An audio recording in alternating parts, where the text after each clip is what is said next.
Narito na ang mga pinakamalalaking balita sa One North Central Luzon ngayong Lunes. Negosyante patay sa pamamaril sa loob ng kanyang compound sa Nueva Ecija. Driver at kasambahay niya pinatay din. Isang OFW na tubong Pangasinan patay sa gitna ng missile attacks sa Israel. Heat index sa Dagupan City pumalo agad sa 40 degrees Celsius sa unang araw ng Marso ayon sa Pag-asa. At mga makukulay at nagagandahang karosa naging atraksyon sa Grand Float Parade sa Baguio City.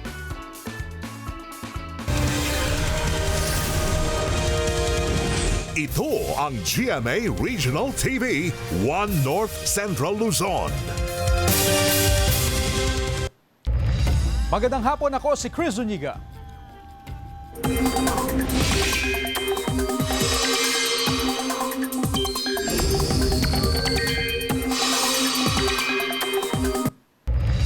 Mga kapuso, heat index sa Dagupan City pumalo agad sa 40 degrees Celsius sa unang araw ng Marso ayon sa Pag-asa. Ang detalye sa report ni Sandy Salvacio. Ramdam na ang malinsangang panahon ngayong linggo, kaya si Nanay Corazon todo ingat na upang hindi raw atakihin ng heat stroke. Kasi lalo sa aming edad na senior citizen, mahina na kami sa init.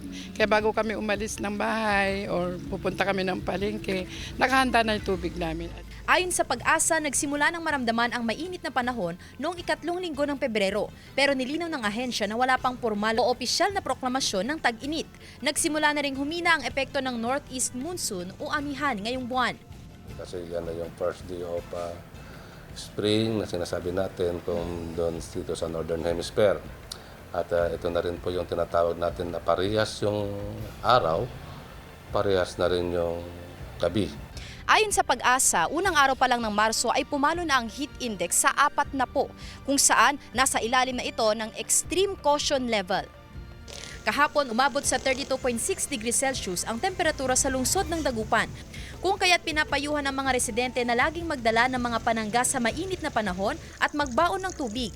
Posible rin daw na papalos sa 50 degrees Celsius ang heat index sa Dagupan katulad ng naranasan noong 2025. So asahan pa natin yan itong pag nag-trigger itong hangin na easterly wind po, nakakaroon tayo ng high pressure sa Northern Luzon. Asahan natin na tataas yung temperatura natin at saka yung heat index natin. Magpapatuloy ang monitoring ng Pag-asa sa heat index hanggang Mayo. Kasama si Jing Dakanay, Sandy Salvacio, One North, Central Luzon.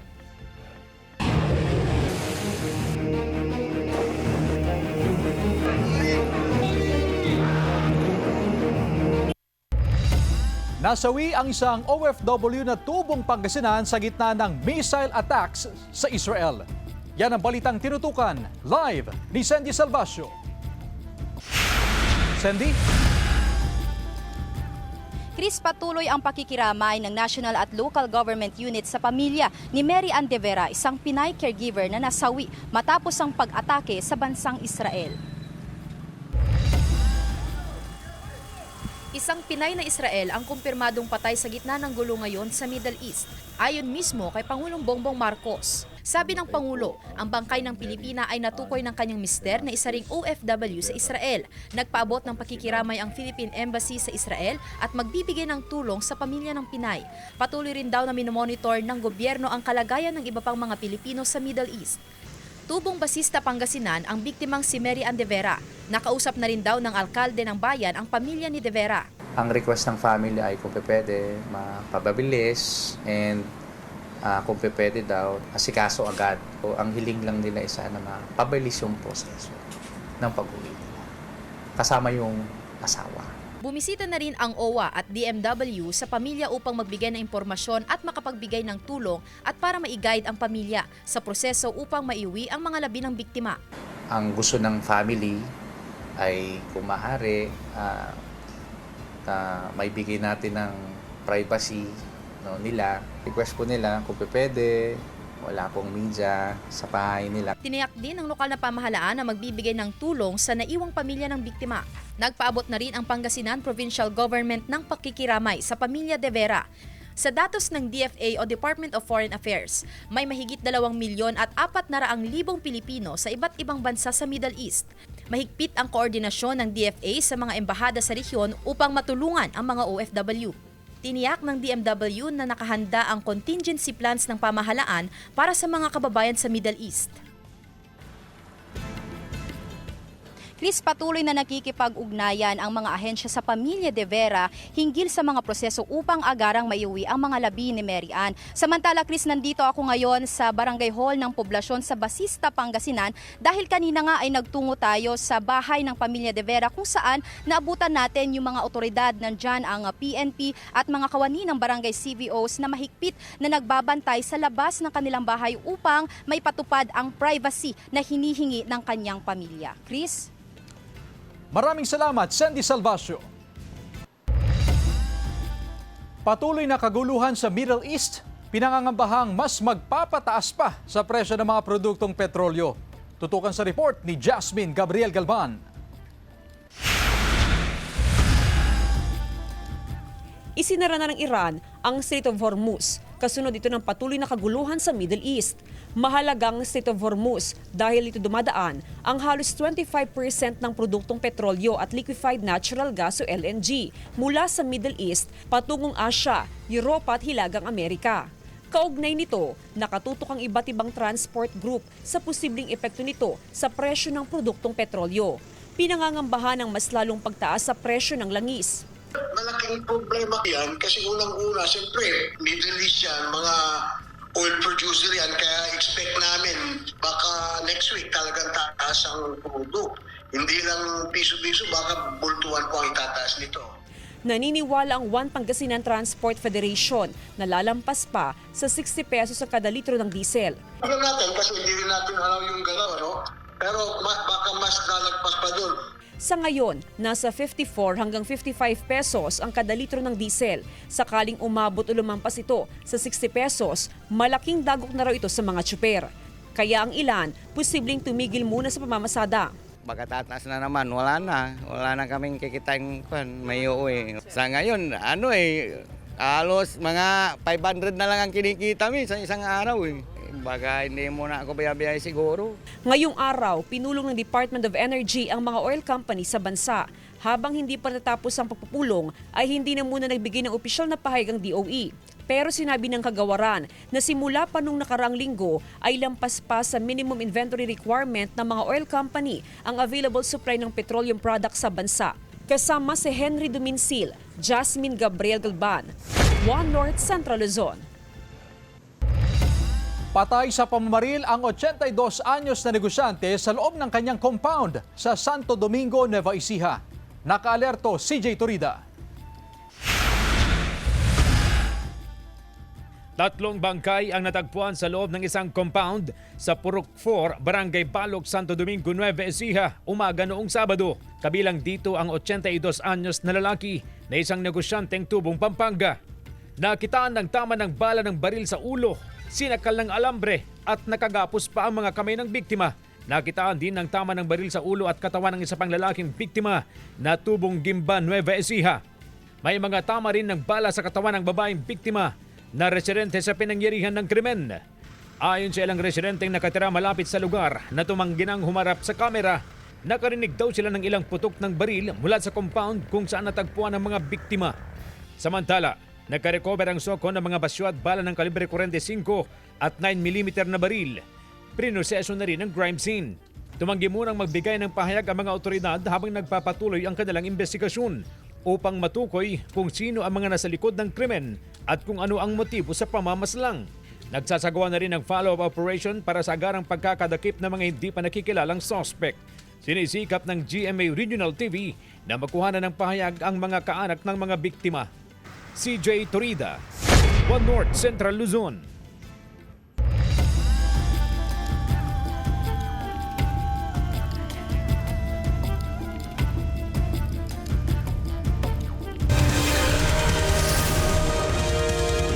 Ito ang GMA Regional TV 1 North Central Luzon.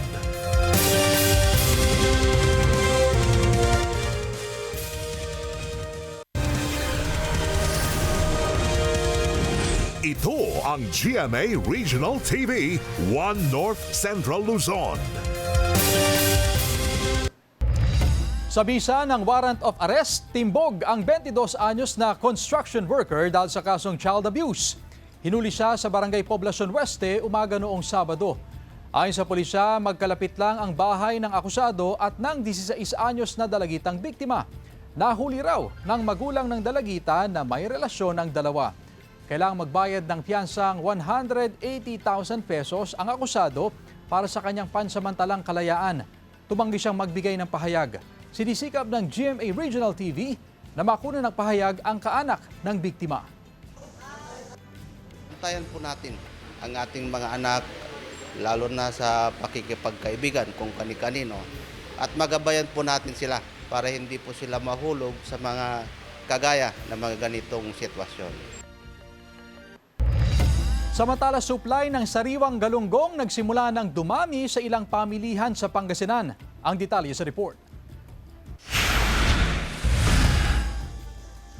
Mahigit isang linggo nang may nabibili o may ibinebentang sariwang galunggong sa Mangaldan Public Market. Ayon sa mga tindera, dumadami na raw ang supply ng sariwang galunggong. Mula sa imported o frozen galunggong ay sariwang galunggong nang ibinebenta ng ilang tendera ng isa sa pamilihan. Yun nga lang, maliliit na sizes pa lang ang karamihan sa mga ibinebentang sariwang galunggong sa merkado. Yung price, maganda yung price, saka sariwa po yung kakainin mo.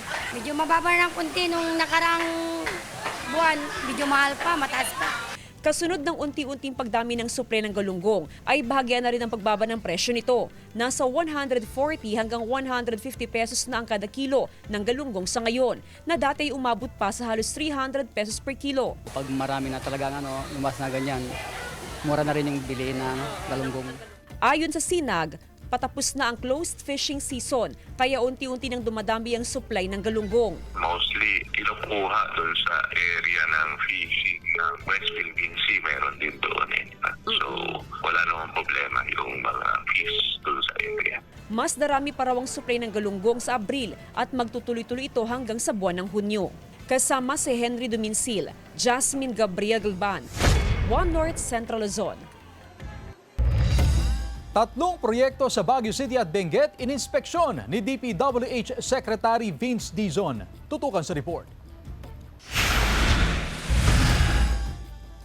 Tanghali kahapon nang isagawa ni DPWH Secretary Vince Dizon ang inspeksyon sa Natenggang Bypass Road na bahagi ng Sitio Ongasan, Barangay Luwakan Road, Baguio City. Pinangalanan ang proyektong ito bilang Major Main to Quezon Road Bypass Road. Sinimulan ang proyekto noong 2017 at nagtuloy-tuloy hanggang sa 2025 kung saan pinondohan ang proyekto ng mahigit kalahating bilyong piso. Magsisilbi sana itong direktang ruta mula Quezon Road patungong Luwakan, Baguio City na hindi na dadaan sa sentrong bahagi ng lungsod upang maibsan ang masikip na daloy ng trapiko sa syudad. Ang problema doon sa Major Main yung makitid na papasok at palabas. Isang parte doon, one lane lang.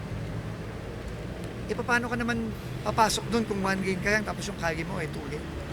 O di nagkandaretsi-retsi ang traffic doon. Agad daw maglalaan ng pondo ang DPWH upang matapos ang natitira pang mahigit 240 meters na kalsadang tuluyang magdurugtong sa Quezon Road. Ganito rin ang naging agarang rekomendasyon ni Dizon ng kanyang inspeksyonin ang nasirang rock shed at protection slope sa Camp 4 Quezon Road sa Tuba, Benguet. Kailangan itong proteksyon na yan hanggang doon. 100 metro pa papunta doon. Ang problema, hindi natapos, tapos ito na nasira. Sisimulan itong ayusin sa susunod na linggo kung saan uunahin ang pundasyon ng rock shed bago ang mismong pagsasaayos sa kalsada, gayon din ang protection slope. Sisiguraduhin umano ni Dizon na isi-secure ang 270 million pesos nitong pondo upang makumpleto na ito sa taong 2027. Magkikipag-ugnayan din ang Baguio City LGU sa Benguet Provincial Government para mainspeksyon ang mga nadiskubreng pocket mining sa Camp 4. Binisita rin ni Secretary Dizon ang inirereklamong stockyard na bahagi ng Camp 7 Quezon Road sa Baguio City dahil sa hindi hindi raw ito napapakinabangan ng mga tao. Kasalukuyan pang nakikipag-ugnayan ang GMA Regional TV ukol sa karagdagang detalye ng proyekto, pero kahapon ay nangako naman ang DPWH Cordillera na agad makikipagtulungan sa LGU upang maaksyonan ang problema. Kasama si Jing Dakanay, Senti Salvacio, One North, Central Luzon. Pagdeklara ng December 26 kada taon bilang Speaker Jose de Venecia Day sa Dagupan City, aprobado na ng konseho. Naritong report.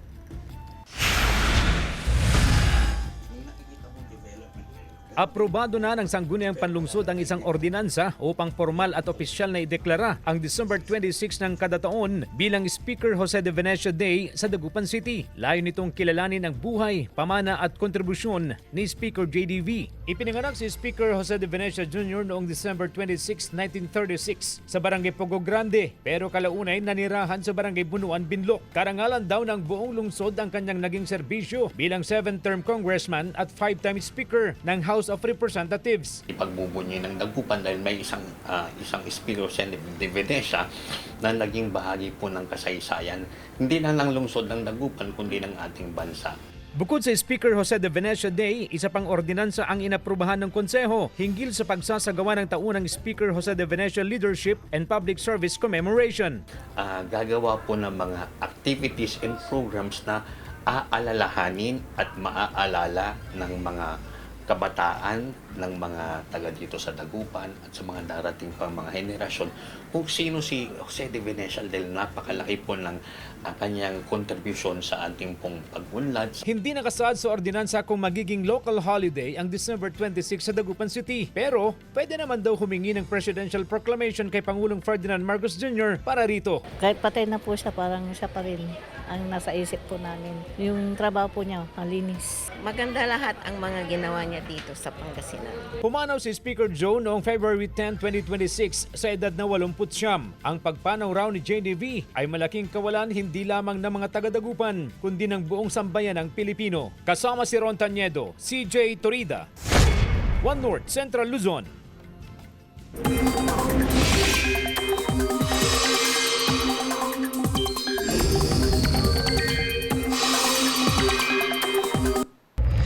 Mga kapuso, wala pa rin nagbabalik na amihan kaya mananatiling mainit at maalinsangan ng panahon sa malaking bahagi ng bansa. Dahil pa rin yan sa easterlies o yung mainit na hangin galing sa karagatang Pasipiko. Pero kahit maalinsangan, posible pa rin itong magdulot ng mga pag-uulan, lalo na sa hapon o gabi. Sa datos ng Metro Weather, may tsansa pa rin ng kalat-kalat na ulan sa Ifugao, Mountain Province, Kalinga at ilang bahagi ng Isabela. Maliit ang posibilidad ng ulan sa Central Luzon pero maging handa pa rin sakaling may localized thunderstorms. Posible rin ang ulan sa iba pang bahagi ng bansa.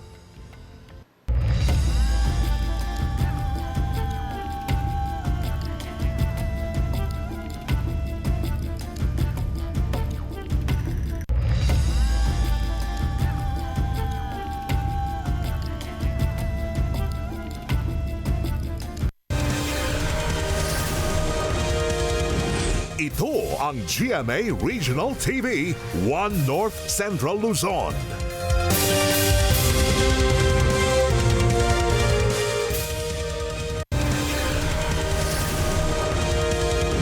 Ito ang GMA Regional TV, One North Central Luzon.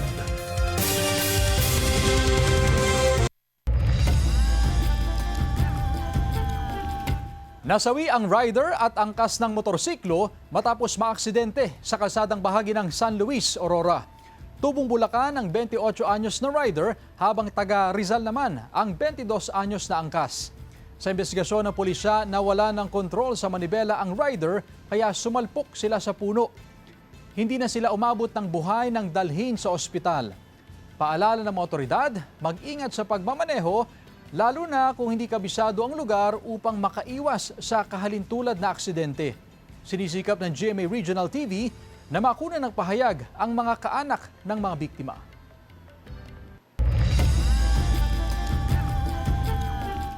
Umakyat sa pinakamalaki sa kasaysayan ng Pag-ibig Fund ang ipinamahagi nitong dividend nitong 2025.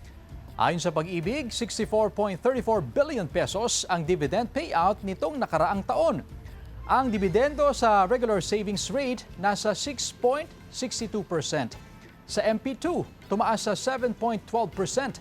Nitong nakaraang taon, nakapaglabas daw ng mahigit sa 140 billion pesos ang Pag-ibig para sa housing loans na nakatulong sa pagkuha ng mahigit sa 70,000 housing units.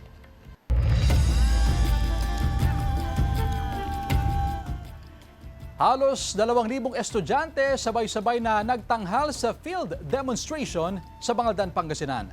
Silipin sa report. Sa salin ng retro music, sabay-sabay sumayaw ang halos 2,000 estudyante ng Bangaldan National High School.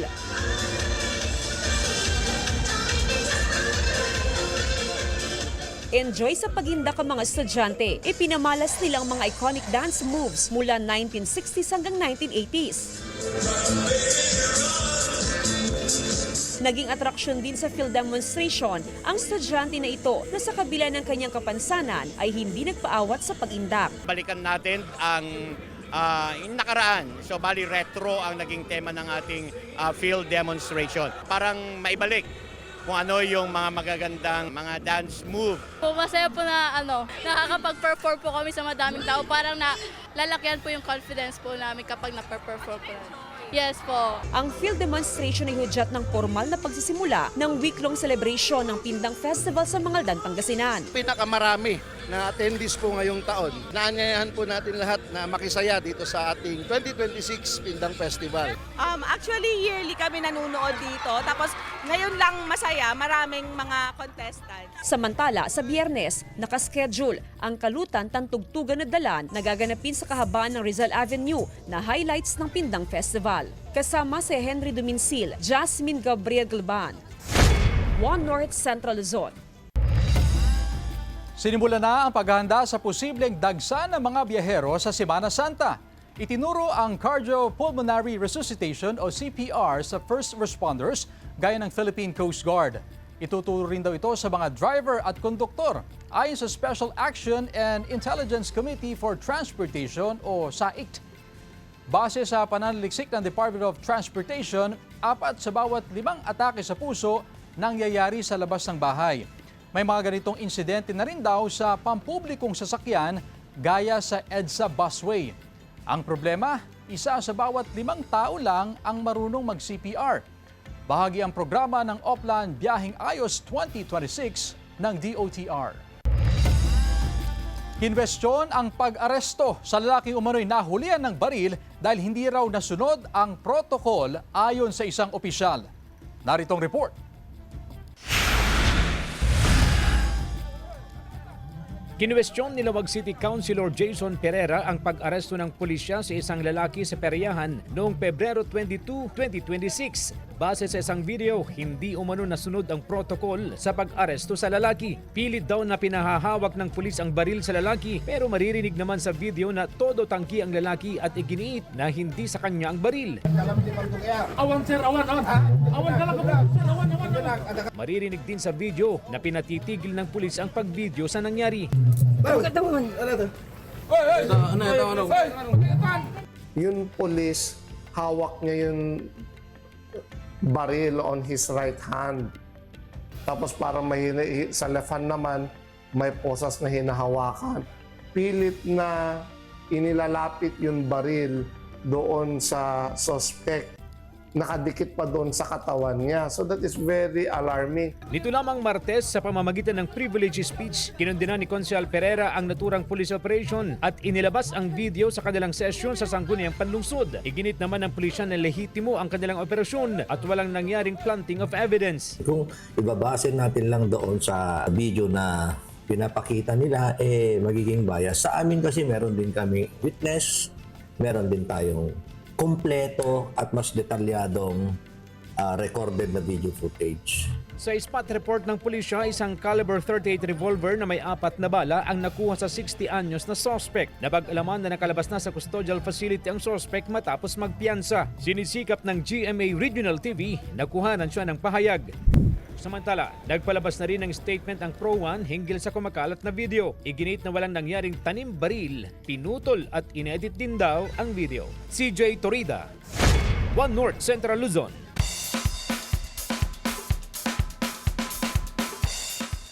30 makukulay, matitingkad at nagagandahang karosa naging atraksyon sa Grand Float Parade. Tunghayan sa report.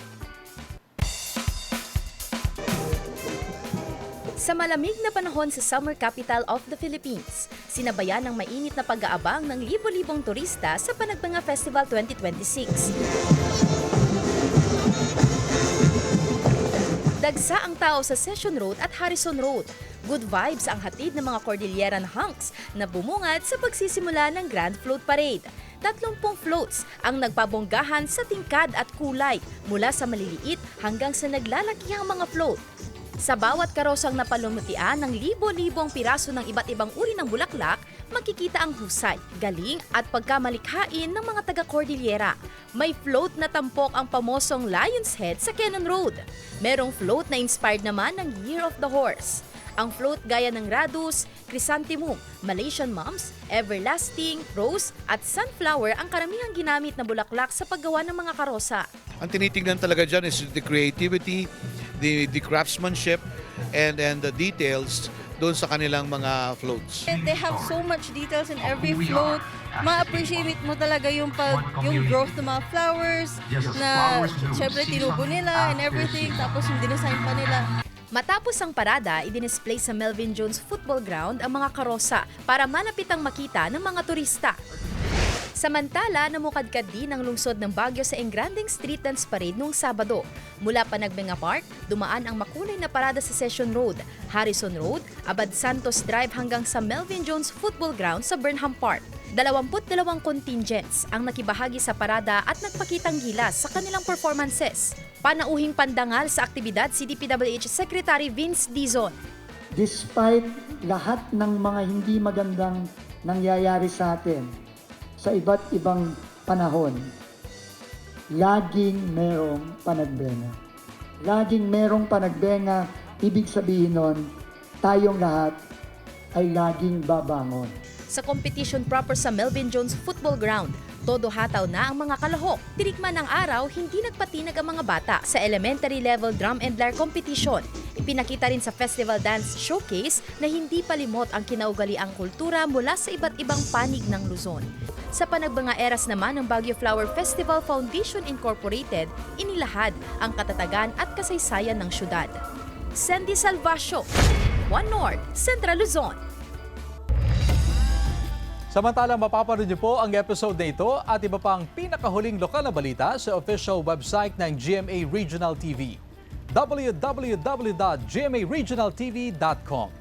Pwede rin kayong bumisita sa aming official YouTube channel, GMA Regional TV, at i-click ang subscribe button para sa pinaka-maiinit na balita mula sa mga rehiyon. Nais din naming pasalamatan ang mga kapuso sa Hilaga at Gitnang Luzon, maging ang mga kapuso natin abroad. Dahil sa GMA Regional TV, local news matters. At yan ang mga pinakamalaki at pinakahuling balita sa Hilaga at Gitnang Luzon. Maraming salamat sa pagsama sa amin pati na ang mga kapuso sa ibang bansa na tumutok sa mga balita sa rehiyon. Ako po si Chris Zuniga. Kami, ang GMA Regional TV, One North Central Luzon. Buong puwersa para sa mas malaking misyon at mas malawak na paglilingkod sa bayan.